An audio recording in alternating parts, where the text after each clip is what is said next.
যখন তোমার পাপ তোমাকে বাধা দিবে না, তোমার ভিতর থেকে একটা বাধা আসবে না যেটা পাপ, বুঝবা যে ঈমান নাই তোমার মধ্যে। যখন ভিতর থেকে পাপ করলে একটা বাধা আসে, বুঝবা তুমি ঈমানদার। মানে পাপ করলে যদি বাধা আসে ভিতর থেকে যে না আমি একটা খারাপ কাজ করেছি, আল্লাহর কাছে আমাকে তওবা করতে হবে, ইস্তেগফার করতে হবে, তখন বুঝবেন যে আপনার ভিতর ঈমান আছে। এই জন্য আল্লাহ পাক আপনার মনের মধ্যে এই চিন্তা নিয়ে আসছেন। আলহামদুলিল্লাহ। যখন পাপ করতে করতে দেখবেন আপনার মনে কোনো ফিলিংসই নাই, তখন বুঝবেন যে আসলে আপনার ভিতর ঈমান আর কিছু বাকি নাই, যেটা আছে খালি ফোস্কার মতো, একটা নুক্তার মতো। তার মানে একজন লোক জানাকারী হতে পারে, সে যতই ভালো হোক, যদি সে মহিলার সাথে নীরবে সাক্ষাৎ করে বিবাহ বহির্ভূত সম্পর্ক, তাহলে আমরা ওকে জানি বলি। কি বলি? কি বলি? জানি। কি বলি? মানে জানাখোর। কি বলি? কিন্তু আফসোস, আজকে সমাজে মুসলিম এটা মেনে নিয়েছে যে লোকটা জানাকারী কিন্তু মুসলিম, লোকটা সুদখোর কিন্তু মুসলিম, লোকটা মদখোর কিন্তু মুসলিম, লোকটা উগ্র উচ্ছৃঙ্খল কিন্তু মুসলিম, লোকটা মিথ্যেবাদী কিন্তু মুসলিম, লোকটা জালেম কিন্তু মুসলিম। আফসোস, মুসলিমরা এটা তাদের মাথা থেকে বাদ দিয়ে দিয়েছে যে ঈমানের সঙ্গে সঙ্গে শিরিক করে মুশরিকও হয় মুসলমান। এখন বলবে পোশাক যার যার অধিকার, মাইয়ারা ছোট ছোট পোশাক পরবো, তোমরা কি, তোমরা সিরিয়াস হবা কেন? একটু ছোট পোশাক দেখলেই, আবার কেউ কেউ বলে আমগো জামার ফিতা দেখলেই তোমার যদি চেতনা দণ্ড দাঁড়ায় যায়, তাহলে তুমি নিজের চোখরে সামলাও, তুমি সিরিয়াস হও কেন? ভাবটা এমন, পোশাকের কোনো দোষ নাই, সব দোষ হলো পুরুষের চোখের, আর সব দোষ পুরুষের চেতনা দণ্ডের। যেটাকে অন্য ভাষায় বা অন্য উদাহরণ দিয়ে বলতে হবে, গোবরের মধ্যে কোনো গন্ধ নাই, হাগুর মধ্যে কোনো গন্ধ নাই, সব গন্ধ আপনার নাকে। আপনি বললেন এই এখানে গোবর পড়ে আছে, কি লাগে, পরিষ্কার কর, গন্ধ লাগে। এ বলবে আরে গোবরে গন্ধ থাকবে কেন, গোবর স্বাধীন, সে তার স্বাধীনতা ভোগ করছে, আপনি এখানে নাক গলানোর কে? আপনার নাকরে সামলান। বলে কিনা এরকম?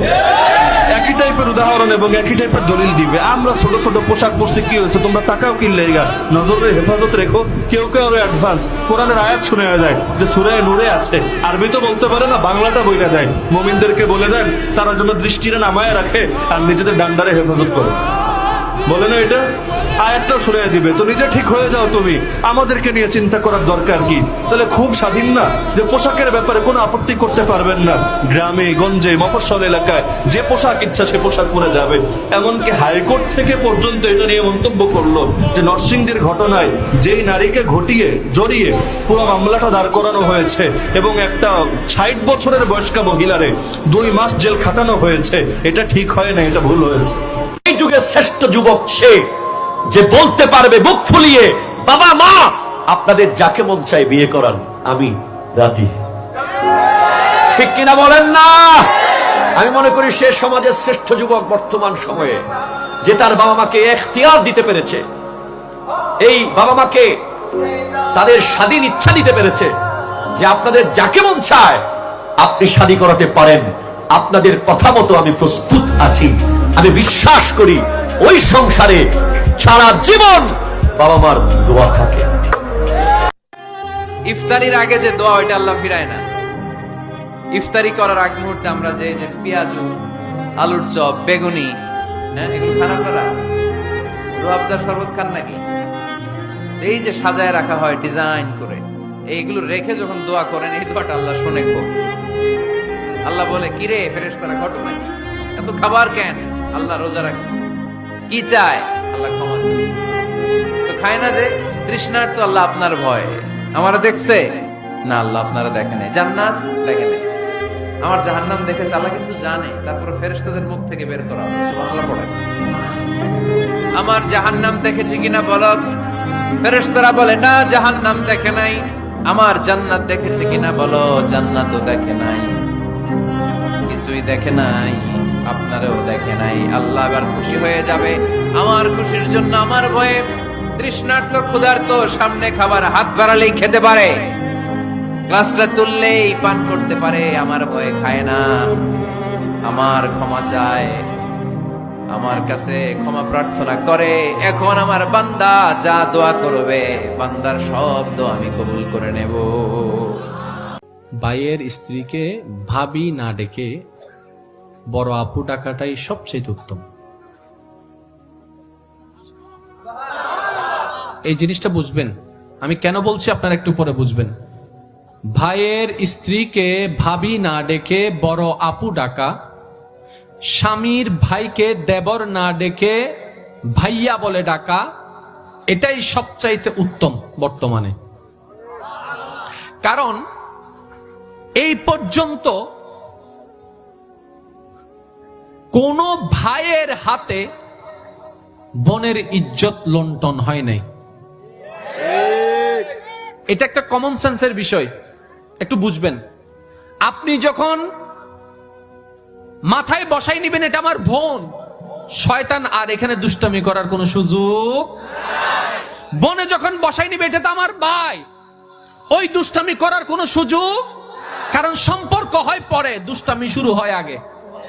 আর প্রত্যেকটা কিছুর মাঝখানে শয়তানের ইন্ধন থাকে। তো সেজন্য নবী বলেছেন এটার থেকে বেঁচে থাকবা তোমরা।